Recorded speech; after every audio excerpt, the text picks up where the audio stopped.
if you are a consultant and you've considered YouTube, I've got some thoughts for you, and I hope that you will stick around to let me share them with you. On May 6, 2020, I became an accidental YouTuber. That's right, accidental. I was putting videos up on the channel, but I didn't really realize that I was actually becoming a YouTuber. So if you are interested in hearing about that story and you want to hear if YouTube might be right for you in your small business, stay tuned, because that's what we're going to talk about today. We're going to talk about what to think about if you are specifically a consultant thinking about starting a YouTube channel, and then some tips to help you along the way, okay? Because I am still learning at this. This is something that I am enjoying so much, but I think it's a fabulous tool, and I want more people to be on YouTube because I think it's an amazing way to learn, and it's an amazing way for you to share your wealth of knowledge as you have been doing a service for a long time and you want to start telling other people about it and using it as a marketing tool.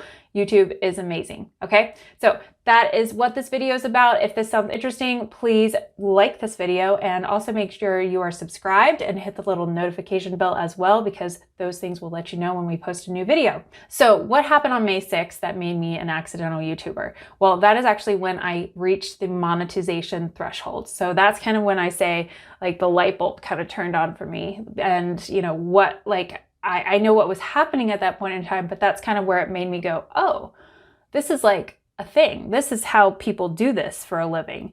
Now, I was making about like $6 to $9 a day at that point in time because people were watching my videos about PPP, but I was thinking, wow, this is actually a very interesting thing. I started it to help people, and here it is actually becoming something that is making my business a little bit of money. Now, I am definitely not a full-time YouTuber, and I want to let you guys know that. You might be like, yeah, Hannah, we know, we can tell. But, you know, I'm doing my best over here, and YouTube takes about 10% of my total time. So I own and run a virtual CFO service business. So we provide small businesses with CFO services, and we do that on a retainer model. So where we meet with clients every single month and we help them with their financials and help answer their questions. You know, this YouTube thing became sort of like this other part of the business pretty quickly. And then it started to become, oh, we need to get videos out more regularly, and we need to do this, we need to do that, all to kind of serve YouTube. But it was something that, you know, it kind of took me more than I made the super conscious choice to step into it. But all of that happened because you guys all know what happened in the spring of 2020. All of our lives changed. And with that also came those stimulus packages that were trying to help small business owners. And the world was panicking. Nobody knew what to do. And also nobody knew where to go for answers. The SBA and the Treasury were giving us these long documents that had guidance in them, but nobody really knew how to translate them. And as sort of somewhat of a public service, I felt the need to be able to translate some of that, both so I could understand it for my clients, but also so I could tell the broader small business community. Because small businesses, what I had experienced so far and what I knew about small businesses is a lot of people didn't have dedicated teams, and they didn't have necessarily someone that's kind of watching out for them. So if they didn't happen to hear about it on the news, or they didn't happen to maybe like read something that they thought, hey, that applies to me too, they might miss out. And a lot of bookkeepers and tax accountants had their heads down because it was tax season. So they were not thinking to, you know, think about reading through a bunch of extra guidance when they were just trying to get tax returns out for the year. So the opportunity was there for me to be able to help as many people as possible. And that's actually how the first video about PPP got put up. It was actually me and a friend of mine, Heather. We did a webinar where we invited people that we knew, small business owners that we knew, to talk about the PPP program. And it was kind of this like, you know about it because it's a use it or it's a first come first serve program. So the urgency was really there. And then we put that video up on YouTube, and that's where we started to get questions. And I started to get questions because it was my channel. I started to get questions and I started to answer them. And then this happened where there were more questions, more answers, more guidance, more explanation. And what came from that was this concept that I knew how to translate this somewhat complicated thing into something that was understandable for the end user. Now, I can't say that I'm perfect at that, but I was able to digest the information and then tell people about it, digest the new information, tell people about it. And then this channel became something where I could actually like communicate regularly to you guys about what was happening and what were the updates. So if you've been with me since then, I want to say thank you. Thank you for being with me. I hope I helped you along the way. If I did, would you make sure to like this video and also make sure you're subscribed to the channel, because only about 15 to 20% of the people who watch videos are actually subscribed to the channel. So it would really help me out if you were subscribed and also hit the little notification bell. I think one of the beautiful things about YouTube is that it allowed me to be able to get into the mind of what the small business owner really needed and what their questions were. So there were a lot of times where the questions would come out and I'd go, actually, that's the next video. And then more questions, that's the next video. And, that's my story on how I kind of got pulled into doing YouTube, but now I love it. And I'm consistently doing videos weekly here on the channel. And part of the reason I'm doing that is because I think what was working there is still working, and it still gives the opportunity for me to look at questions and think, hey, small business owners might need to know about this. Hey, this might be helpful to them at the end of the day. And yeah, we're not talking about those, stimulus packages anymore, really, but we've got tons of other topics and things that small businesses need to know. And that's what we're doing here on the channel. So if you are a consultant and you've considered YouTube, I've got some thoughts for you, and I hope that you will stick around to let me share them with you. So if you want to use YouTube to build your service-based business, if you're a consultant, if you're an agency, if you're a marketer, if you are providing any type of service, really, even if you're a massage therapist or maybe a mental health therapist or lots of different types of service-based businesses, YouTube is a fantastic platform. And one of the great things about it is that it can generate leads for you even when you're not doing anything actively. So somebody could watch a video at 12 o'clock at night on, how to manage stress if you're a mental health professional, and then could message you or book a call in the morning to talk to you. And that's just an example. But, it's going and it's working for you 24/7. So it's something to think about. But here's some things like tips as you're thinking about it. And I'm going to look at my notes here. The first thing is that YouTube allows you to practice speaking about your business and also explaining things. And the better we can get at speaking and explaining, the better communicators we are, and the better we will serve our clients. I can say I am petrified of public speaking. The first time I clicked live on any kind of Facebook Live or anything in my video, I was so nervous I almost had to stop. And now, even though I'm not a great speaker in some degrees, I am getting incrementally better. And it's all about incremental changes as we grow as professionals. So I love the fact that it gives tons of time to practice and also hone in on your messaging and hone in on how you show up in the world and what you want to say to people. I also love that the YouTube is public and it's easily shareable. So if you do something, you can share it 1,000 times, so you can use that information that you created and then share it around. I love too that as a consultant, especially if you're providing one-to-one services, that somebody can get a feel for who you are. And video does that even better than a podcast, because you're hearing the person's voice, but you're also seeing them and you're understanding, their style and their mannerisms and everything. And it will make somebody that much more comfortable. I was booking clarity calls to help people with PPP over the pandemic. And I had people who would hop on calls and be like, Hannah, I feel like I already know you, because you're like, I see you all the time. And so I felt like that was a really amazing thing, because you automatically are building like a warm audience to you, people who know you, like you, and trust you. One of the great things about YouTube, and this is tip number 4, is that it is a marketing tool that can actually pay you. It can pay you back instead of you paying for Facebook ads or for, somebody to write blog posts for you, or to go and, hire a marketing strategy company to go and do some, LinkedIn posts or whatever it is. YouTube can be something that actually generates money back into your business. Okay. So yes, you have to reach monetization thresholds. And yes, that can take a lot of time and energy to build up the channel to that point.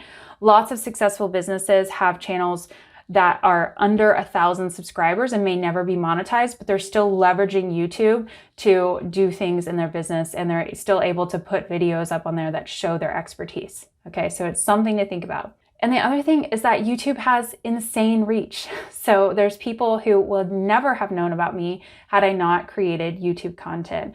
Some of my best clients now found me through YouTube, and I never would have gotten connected with those people if it hadn't been for this platform. So I'm very thankful for it. I think it's an amazing tool, and it can generate a lot of leads for your business if you're setting it up correctly and if your audience is here. So here are some tips for consultants and service-based business owners who are looking to expand and considering YouTube. The first thing is think about if your audience is actually here. Are they here? You know who you serve, and maybe you can even just poll the people you're already serving and say, like, where do you go when you don't know an answer? What do you do when you're looking for help with something? See if they are on YouTube. Maybe even ask them, are there any channels you really love? Like, who are you subscribed to? And, this can be in a really conversational manner. It doesn't have to be a formal poll, but it's something that you can go and just like try to get a feel for, like, would somebody be able to find me on YouTube? Are my people there? And sometimes the answer is yes, and sometimes the answer is no. And if that's the case, maybe it doesn't make sense for you to do YouTube if your people aren't there. So something to consider. The second thing I would recommend is that to start simple. So big YouTubers have these fancy cameras and big microphones, and they have all the things. And yes, I would say lighting, sound, and video quality are all important.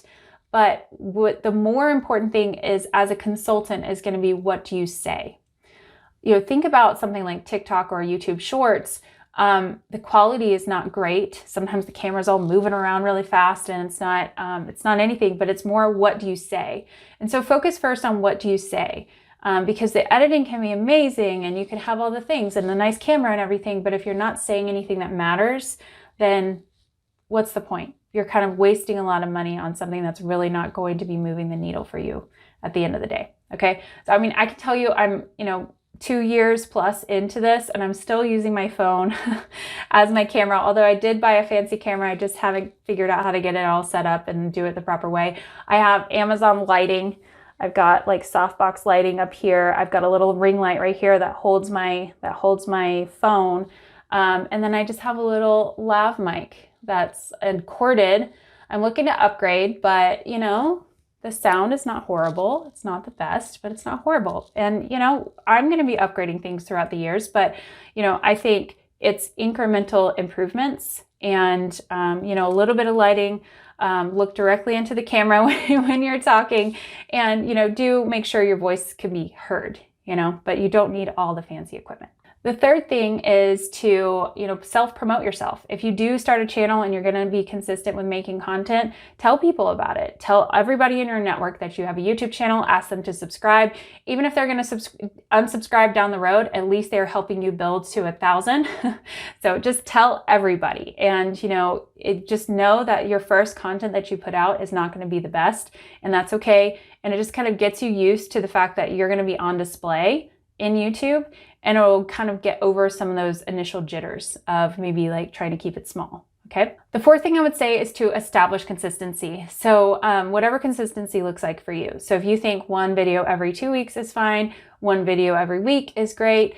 There's really big YouTubers that put out 3 videos a week. There's some that do multiple videos a day.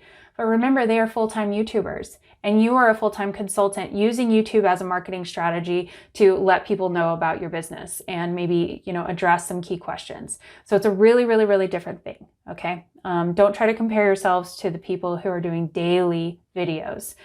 They're not your people. For example, I would be more closely related to you if you're a consultant and you're using YouTube. I do 1 video per week. Sometimes I'll do an extra one. Sometimes I'll do a short.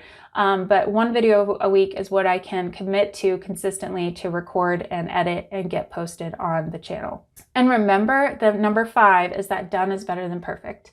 And as much as a lot of us can be perfectionists and we want to have everything done right, it's better to just get the content out there, to have good stuff that you're saying be out in the world, than to have the editing be perfect and the timing be perfect and this and that and this.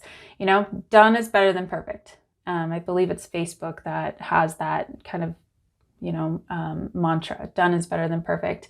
And I 100% agree to that. You guys, if you've been watching my videos, you understand, like, I don't have all the fancy editing. I don't have everything. It's not perfect, but it's done and it's consistent and I can stick with a schedule. And I'd rather have that than just not show up. The sixth thing I would say is to share your genius. As a consultant, people want to know that what you have is worth paying for.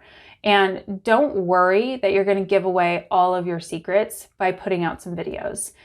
Sometimes those videos that you feel are giving away your secrets are actually the ones that attract people to you the most. So feel free to share, to be generous. And there's lots of different ways you can do that. A lot of consultants do like coaching calls, or they do ways that they can show that they're skilled and talented in this type of work. So share your genius and don't be afraid to do it generously. And lastly, I would say answer the questions that people ask you. Answer the questions. What are they asking? That's how my channel grew, is I was looking in the comments and I was answering people's questions. And when I was answering those questions, those were the videos that got a lot of views. And sometimes I would think, hey, people need to know this, but really it was more the videos that when people were really asking the question, those are the ones that got the traction. Because for every one person that actually asked the questions, there's going to be a myriad of other people who had the question, but never thought to ask it or didn't want to be vulnerable enough to ask it. So answer questions. And that can be, before you even have videos, what are your clients asking you? What do you find yourself repeating over and over and over again? What are you explaining over and over and over again?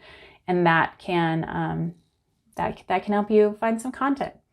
Okay, so totally not a professional YouTuber over here, but I am a YouTuber and I'm looking to get better at this skill. So as you are getting started and you're thinking about this, I wanted to give you some skills and some thoughts and some tips to help you along the way. So if that was helpful, please give this video a thumbs up and thank you for being here.